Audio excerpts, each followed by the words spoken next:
النبوي مش بس مناسبة دينية، ده يوم بيحمل معاه نور وسكينة وحب.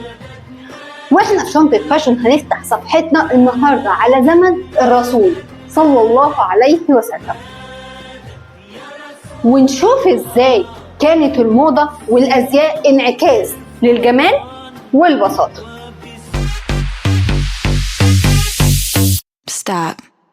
ازيك يا جميلة؟ اهلا بك في برنامجنا شنطة فاشن رودانيا ستايل مع نهال رشاد. في شبه الجزيرة العربية كان لبس الرجالة بسيط وعملي، عباية أو لبس واسع مع العمامة اللي بتدي هبة ووقار. أما الستات فكانوا بيلبسوا جلاليب فضفاضة مع خمار يغطي الجسم برشاقة وألوان هادية. الهدف دايما الستر والوقار، لكن برضه بأناقة وجودة في القماش. الزينة ما كانتش مبالغة، حلي من الفضة أو أحجار كريمة بسيطة، واللي يميز الموضة وقتها كانت العطور، المسك، العنبر، الورد. كانت جزء من الهوية الجمالية والروحانية في حياة الناس. والمفاجأة إن الموضة دي لسه عايشة لحد النهاردة. العباية المفتوحة اللي بنلبسها دلوقتي مستوحاة من جلاليب زمان. العمة اتطورت للتربون العصري اللي بيكمل ستايل للبنات. حتى العطور الشرقية بقت أيقونة في أكبر بيوت الموضة العالمية.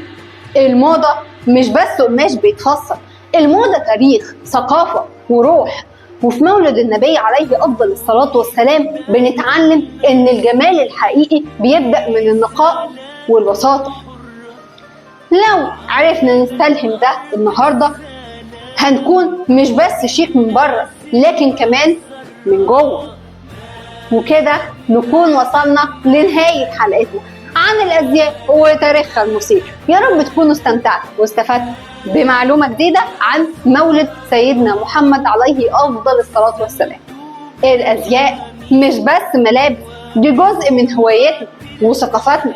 وبجد أنا مستنية رأيكم في الستايل بتاعي، وهل المعلومة كانت مفيدة ليكم ولا لأ.